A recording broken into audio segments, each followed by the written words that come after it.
Dani was born May 17 at 5 pounds, 7 ounces. She was a beautiful little girl. My delivery was easy, like only about 10 minutes for her to come out, and the doctor put her on my chest and she was screaming and absolutely beautiful. They ran all the standard tests on her. Everything came back good from all of her vitals, and they sent us home. I did feel a little rushed out of the hospital, as when I gave birth to my son in Missouri, I was there for 3 days because that was the hospital's policy, was 3 days. I guess in California, the policies out here are only 24 hours. And if you ask me, that's not long enough, but what do I know? I'm not a doctor. I was on top of the world.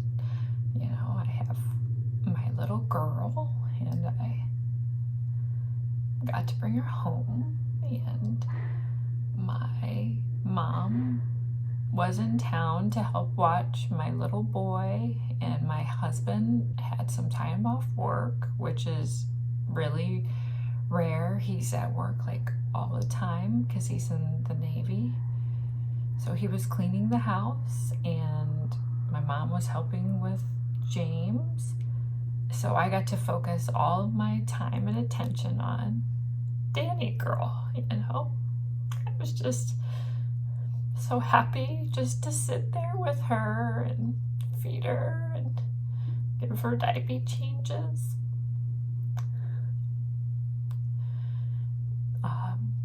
And then a couple of days went by, and it was time for her weight check. So I brought her in with my husband to get her weight check. And again, the doctor took her weight and her vitals, and she said everything looked good, but she might be a little jaundicey. Just keep an eye on her and bring her out in the sun. So that evening, I just, instead of sitting on the couch away from the window, I sat on the couch by the window so she could get sunshine. And the next morning, my mom took my son to the park, and I went along for the ride. And I wheeled Dani out in her stroller so she could get lots of sunshine, so she wouldn't have jaundice. And I left her out in the sun a little too long. She got a sunburn. We were only out for like an hour and a half, but babies, they're so delicate. So she got a little sunburn on her face.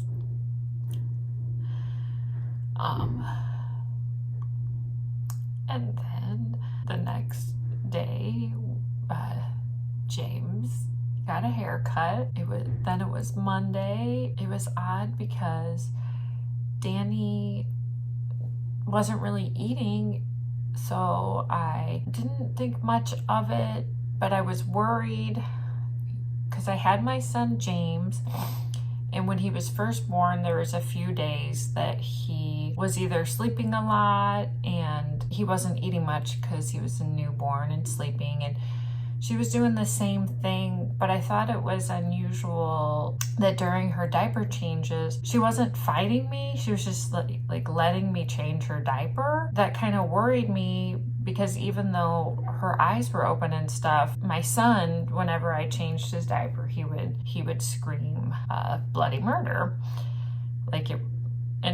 It's cute. That's what babies do. They cry a lot. So I called her primary care physician, and I just said, hey, she's not really eating a lot. I don't know if I'm overreacting. Can I bring her in? The lady at the front desk said, the doctors are busy today. They'll give you a call back later. And I said, okay. And then they didn't call me back till the evening. And they said, we don't know if anything's wrong, but we have no appointments today and no one can see you. It worried me that the doctor wouldn't see her, so I just drove up there anyway. Well, I had my mom drive me, so my mom just drove me up there, and I was like, hey, can you just take a look at her and make sure that she's okay?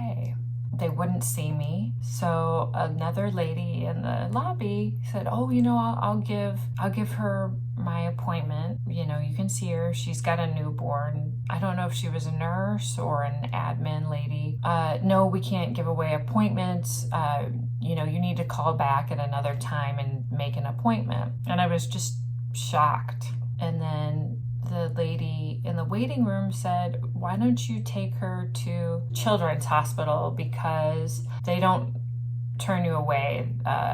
They'll see her no matter what. And then she said, you know, you'll have peace of mind. And I said, oh, you know, thank you. I didn't know how long the wait was going to be at her primary care doctor. So I had told my mom, just drop me off and pick me up later. Then I called my husband and I said, hey, can you bring us to the Children's Hospital? The lady in the waiting room said to go there and they can see her no matter what. Primary care, I guess, is all out of appointments for today and won't see her. So we went to the Children's Hospital, and you know,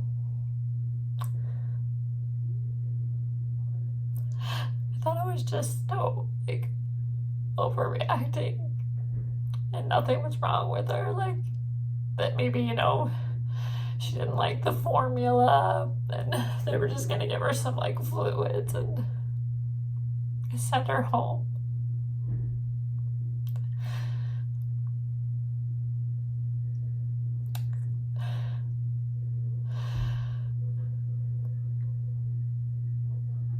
Sorry. But instead, they hooked her up to,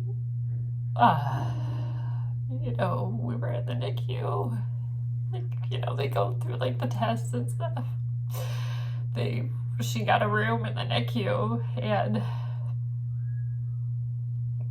they started putting all these wires in her, or what, I don't even know what they're called, you know, in her feet, her arms, a tube down her throat.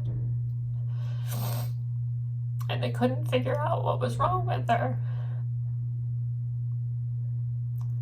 I had never seen so many doctors come in and out of a room, because my whole life I haven't had like any medical issues. So my doctor's visits were always very short, like, oh, hey, Casey, you know, everything looks good. You know, maybe I'm with a doctor for 5 minutes, whatever I'm doing.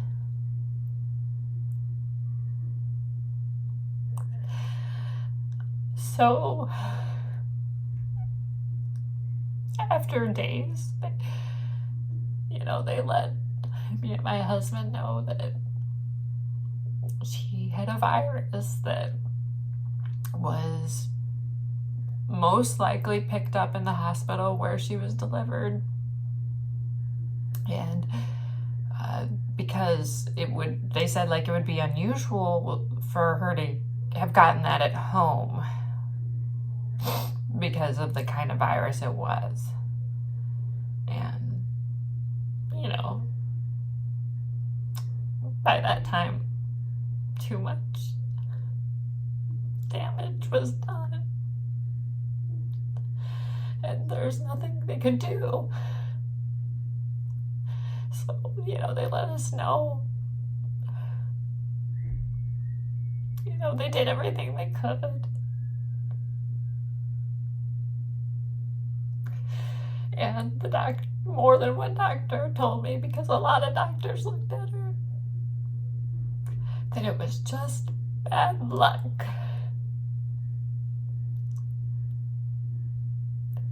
So, you know, 9 months of good doctor's visits for me and a wonderful delivery.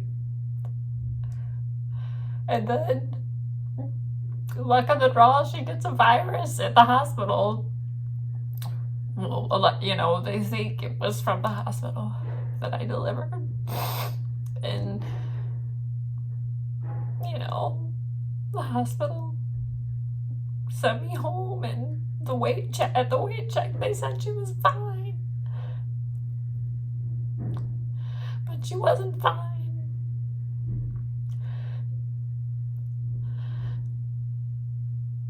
And now she's gone. And I miss her.